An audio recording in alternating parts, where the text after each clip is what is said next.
প্রিয় ছাত্রছাত্রী, special education অর্থাৎ স্পেশাল টিচার নিয়োগের ক্ষেত্রে কালকেই যে কলকাতা গেজেট প্রকাশিত হয়েছিল এবং কলকাতা গেজেটের যে শর্ট ফর্ম তোমাদের সাথে শেয়ার করা হয়েছিল টেট শিওর চ্যানেলে, সেখানেই তোমাদেরকে আজকে এই কলকাতা গেজেট সম্পূর্ণ গেজেট নিয়ে আমরা আলোচনা করব।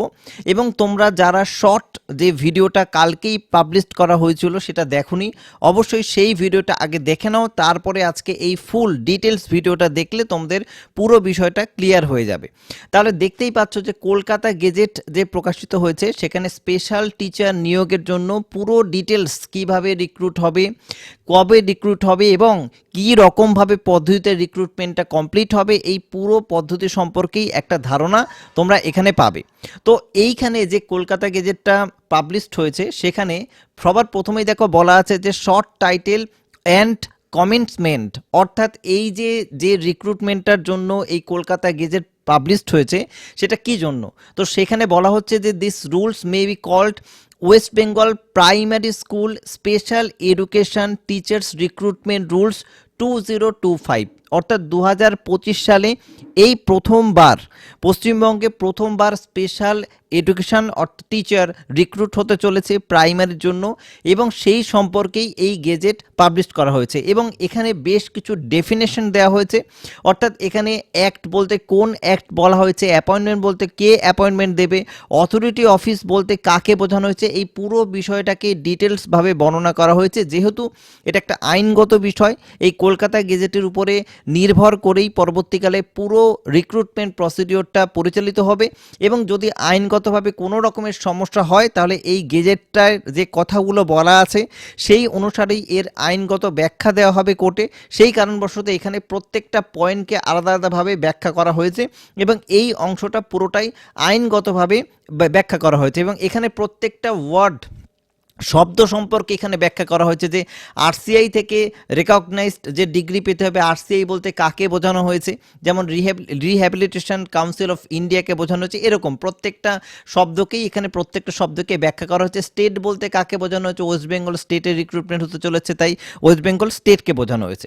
এবং এখানে অদ্ভুতভাবে দেখো, এখানে কিন্তু আমরা সরাসরি কোয়ালিফিকেশানসের তরফ থেকে চলে যাই, অর্থাৎ উপরে যেগুলো বলা হয়েছে সেগুলো প্রত্যেকটাই বললাম যে আইনগত বিষয়। এবার এই যে পোস্ট এর কথা বলেছে, নেম অফ দ্য পোস্ট আমরা অলরেডি জেনে গেছি যে স্পেশাল এডুকেশন টিচার প্রাইমারি লেভেলের জন্য কিন্তু এটা পাবলিশড হয়েছে। বারবার বলছি, আমার কাছে বেশ কিছু ফোন এসেছিল। এখানে কিন্তু দু ধরনের টিচার রিক্রুটমেন্ট হওয়ার কথা, একটা হচ্ছে আপার প্রাইমারির জন্য স্পেশাল এডুকেশন টিচার এবং আরেকটা হচ্ছে প্রাইমারির জন্য। তো আমরা এখন যে গেজেটটা দেখতে পাচ্ছি সেটা কিন্তু প্রাইমারি টিচারদের জন্য কথা বলা হচ্ছে, অর্থাৎ প্রাইমারির ক্ষেত্রে যে স্পেশাল এডুকেশন টিচার রিক্রুট হওয়ার কথা ছিল সেটা সেই টিচার সম্পর্কে বলা হয়েছে। এবং এখানে কোয়ালিফিকেশনস বলতে যেটা বলা হয়েছে যে সর্বপ্রথম ভারতবর্ষের তো নাগরিক হতেই হবে, এরপরে এইখানে টেট কোয়ালিফাই এর কথা বলা হয়েছে এবং সেই বিষয়টা নিয়ে আমরা একটু পরেই আলোচনা করছি। এখানে যে বয়সের কথা বলা হয়েছে সেটা 20 থেকে 40 বছর এবং যথারীতিভাবে যারা রিজার্ভ ক্যাটাগরি রয়েছে সেক্ষেত্রে ছাড় পাবে, যেটা নিয়ম রয়েছে সেই নিয়ম অনুসারে ছাড় পাবে, সেই কথাও এখানে গেজেটে বলা হয়েছে। এবং এখানে ইনফরমেশন রিগার্ডিং এই যে পোস্ট সম্পর্কে বেশ কিছু ইনফরমেশন দেওয়া হয়েছে এবং অ্যাপ্লিকেশন করতে হবে এবং সিলেকশন প্রসিডিওরটা খুব ইম্পর্টেন্ট, সেটা নিয়ে আমরা আলোচনা করব।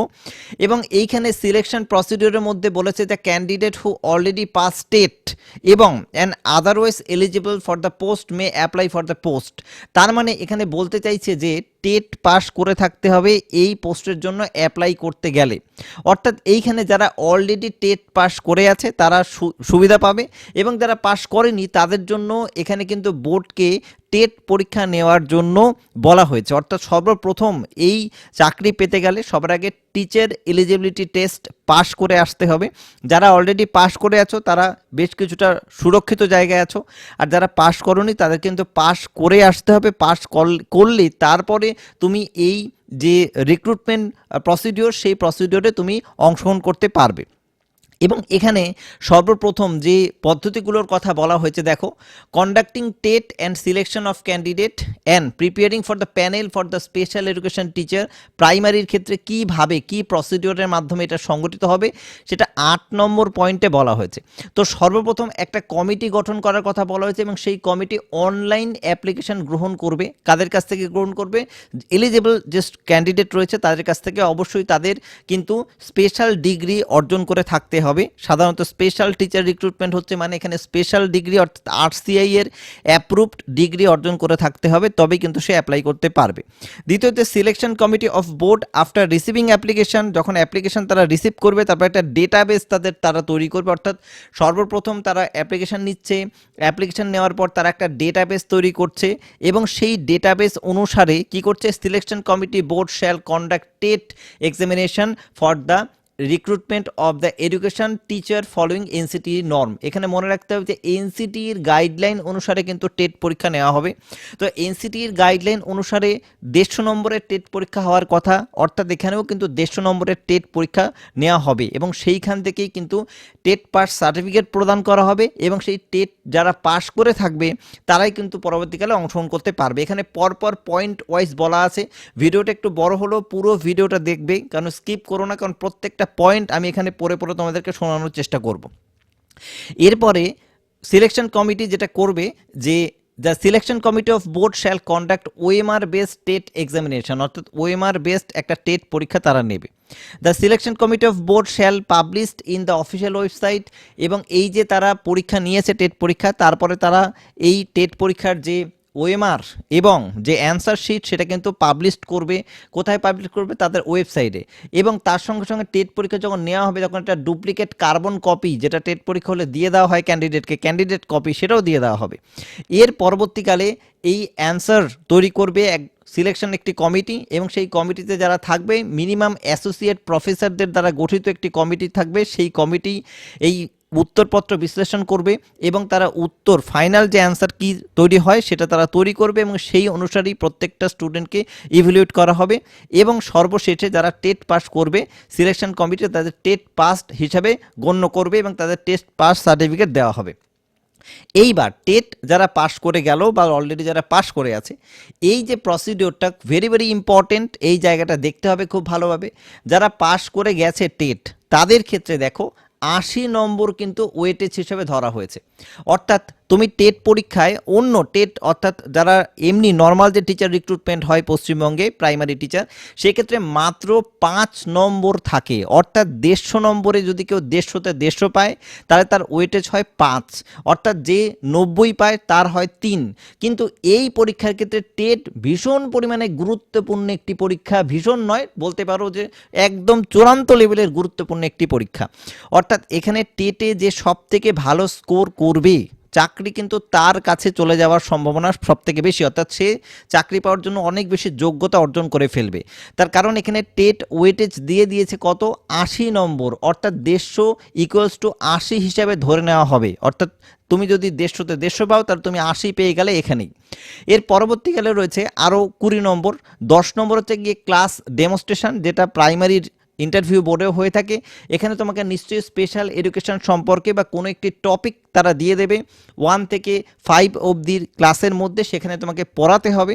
অর্থাৎ একদম বোর্ডে ইন্টারভিউ বোর্ডে তোমাকে পড়াতে হচ্ছে, সেখানে ক্লাস ডেমনস্ট্রেশনের জন্য 10 নম্বর এবং ইন্টারভিউর জন্য তোমার থাকছে 10 নম্বর। তাহলে টোটাল 80 নম্বর এবং তারপরে 10 প্লাস 10 অর্থাৎ 20 নম্বর, টোটাল 100 নম্বর হচ্ছে গিয়ে এই পুরো গোটা প্রসিডিওরটা কমপ্লিট হতে লাগবে। অর্থাৎ টোটাল স্পেশাল এডুকেটর নিয়োগের ক্ষেত্রে 100 নম্বরে একটি পরীক্ষা হচ্ছে, যেখানে টেট থেকে 80 নম্বর নেওয়া হচ্ছে, 10 নম্বর ডেমনস্ট্রেশন এবং 10 নম্বর ইন্টারভিউর ক্ষেত্রে প্রযোজ্য হচ্ছে। অর্থাৎ সর্বক্ষেত্রে তোমার এই টেট যে পরীক্ষাটা সেটা কিন্তু ভীষণ পরিমাণে গুরুত্বপূর্ণ।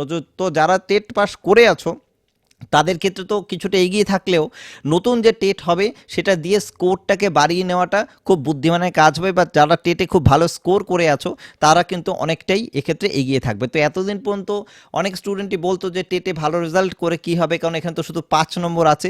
তাদের ক্ষেত্রে দেখে নাও যে টেটে খুব ভালো স্কোর করতে পারলে তুমি কতটা চাকরির দোরগোড়ায় এগিয়ে থাকতে পারো। তো এরপর এই যে সিলেকশন প্রসিডিওরটা তৈরি হচ্ছে, এখানে বাদবাকি যে গেজেটে বলা হয়েছে যদি কেউ চাকরি না গ্রহণ করতে চায় বা কীরকমভাবে মেরিট লিস্ট তৈরি করা হবে। মেরিট লিস্ট তৈরি করার ক্ষেত্রে কিন্তু সেন্ট্রাল মেরিট লিস্ট তৈরি করা হবে, অর্থাৎ স্টেট ওয়াইজ মেরিট লিস্ট।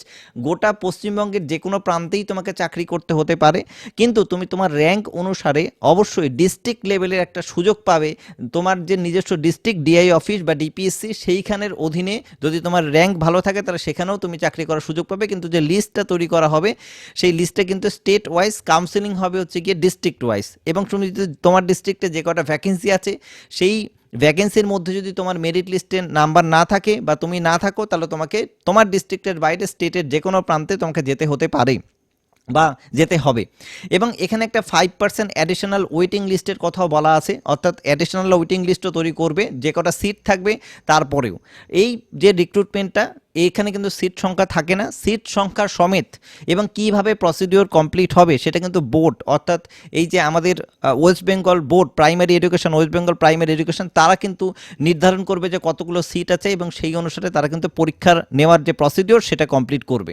এখানে কাউন্সেলিংয়ের কথা বলা হয়েছে, যেটা আমি একটু আগে তোমাদের বলে দিলাম যে ডিস্ট্রিক্ট ওয়াইজ, ক্যাটাগরি ওয়াইজ এবং মিডিয়াম ওয়াইজ এখানে একটি লিস্ট বেরোবে, সেই লিস্ট অনুসারে ডিস্ট্রিক্টে প্রত্যেকটা জায়গায় কাউন্সেলিং হবে।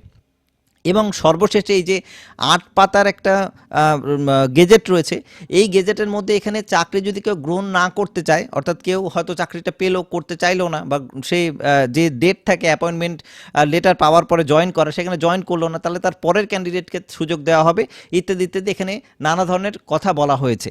এবং যদি কোনো রকমের ধরো সিট ফাঁকা রয়ে গেল, ক্যান্ডিডেট পাওয়া গেল না, তাহলে এটার পরবর্তী রিক্রুটমেন্টে যে সিটগুলো ফাঁকা থাকবে সেটা ক্যারি ফরওয়ার্ড হয়ে যাবে বা যুক্ত হয়ে যাবে।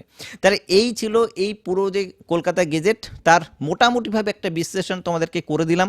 তোমরা যদি টেট শিওরের সঙ্গে, টেট শিওরকে ভালোবাসো বা টেট শিওর যদি তোমার মধ্যে বিশ্বাস থাকে যে টেট শিওর এত বছর ধরে তোমাদেরকে সঠিক ইনফরমেশান দিয়ে টেট পাস করার জন্য এত স্টুডেন্টকে সাহায্য করে গেছে, তাহলে তুমিও টেট শিওর চ্যানেলটাকে সাবস্ক্রাইব করে রাখতে পারো, আমাদের সঙ্গে যুক্ত থাকতে পারো।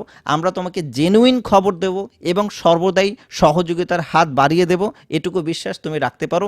পরবর্তী ভিডিওতে এই স্পেশাল এডুকেশনের যে সাবজেক্ট ওয়াইজ এবং যে সিলেবাস দেবে, সেই সিলেবাস ওয়াইজ তোমাদেরকে এখানে অবশ্যই সহযোগিতা করা হবে এবং অবশ্যই এখান থেকে তোমরা নোট সমেত পড়াশুনো সমস্ত বিষয় সহযোগিতা পাবে। তাহলে টেট শিওরের সঙ্গে থাকো এবং এই পরীক্ষাটাকে পাখির চোখ করে খুব ভালোভাবে প্রিপারেশান নিয়ে এটাকে ক্র্যাক করে চাকরি পাওয়ার দোরগোড়ায় এগিয়ে যাও এবং সফল হও।